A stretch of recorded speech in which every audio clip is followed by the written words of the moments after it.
You are watching Deep Analysis. Gillian, we have a very important development to discuss. You and I have talked extensively about what could happen if Donald Trump were to order troops or law enforcement to carry out actions that are legal or violate their oath of office.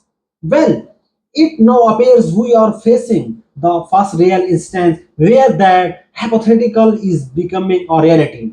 Can you explain what just happened in Illinois? A really important development because, as an old Army guy myself, we are taught that we must obey lawful orders, but even more importantly, we must disobey unlawful orders, patently unlawful orders. And we have not heard any rumblings from the military that they have been disregarding or refusing to obey anything Trump has told them to do, including, blowing Venezuelan boats out of international waters, which clearly violates every law known to man, domestic law, international law, and military law, or the law of war. Well, what we now have is an attempt by Donald Trump to federalize the Illinois State National Guard, and we may have just seen our first military pushback. I want to read a quote from some brand new reporting. The governor did not receive any calls from any federal officials. A statement from Illinois Governor J.B. Pritzker's office read, quote, "The Illinois National Guard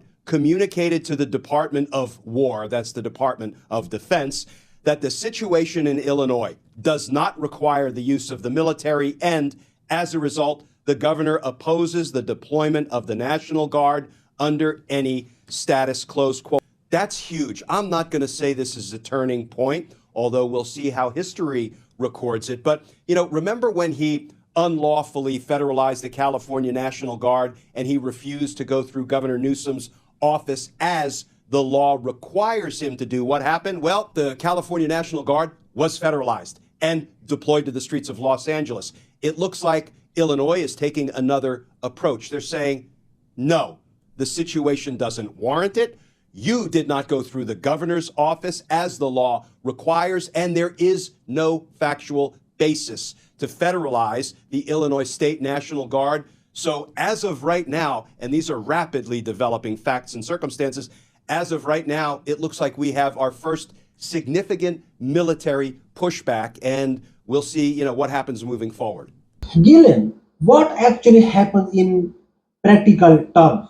I get that. You and I can sit here and say, well, you can just disobey an unlawful order, but that's easy to say from behind a desk or a screen.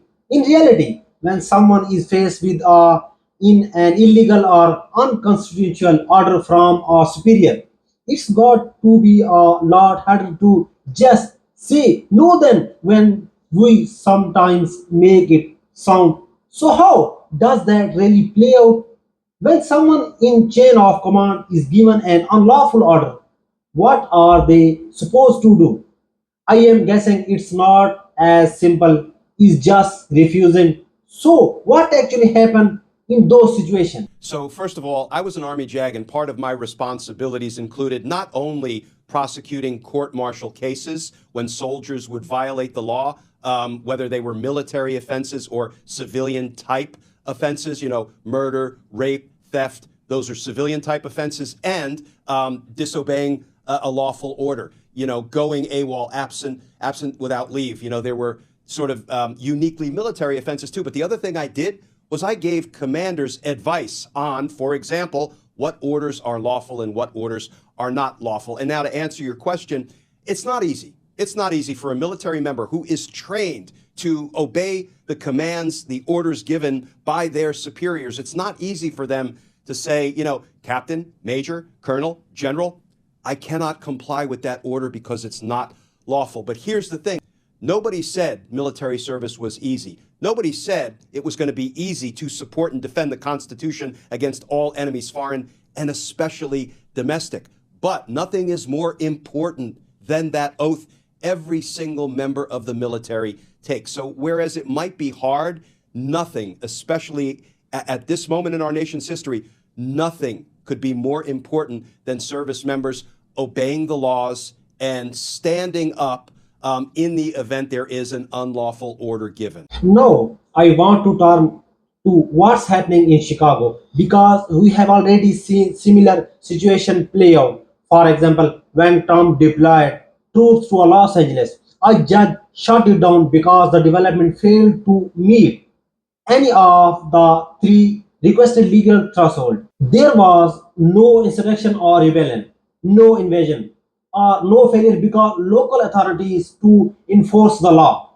The same thing happening in Oregon, where another judge blocked his deployment for the exact same reason. None of those conditions were met. Now it's look like he's trying the some approach in Chicago, like claiming there's been a breakdown in our local governance or alleging some kind of invasion, insurrection, or rebellion. But as we have seen repeatedly, Trump has not been able to meet the legal standard to justify their action. So the question now is what happened next in Chicago? And more broadly, what happens to the people he attempts to deploy there, knowing there's no legal basis for it? All good questions, and none of it has a clear answer. I assume what Donald Trump will do is he will either send a message, a missive, a threat to Illinois, to the governor, and to the National Guard, the state National Guard, that you better do this now or there's going to be hell to pay. I hope Illinois stands strong and refuses to give in to Donald Trump's lawlessness, be bullied into changing course now that they've taken a stand. And then the next thing Donald Trump could perhaps do is just go ahead and send, actual military troops, Army, Air Force, Navy, Marines, into Chicago, into Illinois, which, would also inspire instant legal challenges. And let's talk about what we are facing right now. Here's the backdrop against which this battle in Illinois is being fought and is unfolding. After the judge issued a temporary restraining order in Portland, Oregon, a Trump appointed judge, I might add, because the judge concluded that Donald Trump's actions are untethered to facts, to reality. What did Donald Trump do? He ordered the California National Guard, which is still apparently federalized, to go to Portland. I mean, if that is not a direct violation of probably the rights of the California National Guard, but even setting that aside, it clearly violates in substance and in spirit the temporary restraining order that the federal judge in Oregon just issued. This makes Donald Trump, we've heard of serial killers, a serial violator of the Constitution and of court orders. It seems like he's trying to bring our American crisis to a head, but quick. And I don't think any of this will serve him well, particularly against another important backdrop. When he and Pete Hegseth addressed all of the military's commanders and treated them like they were,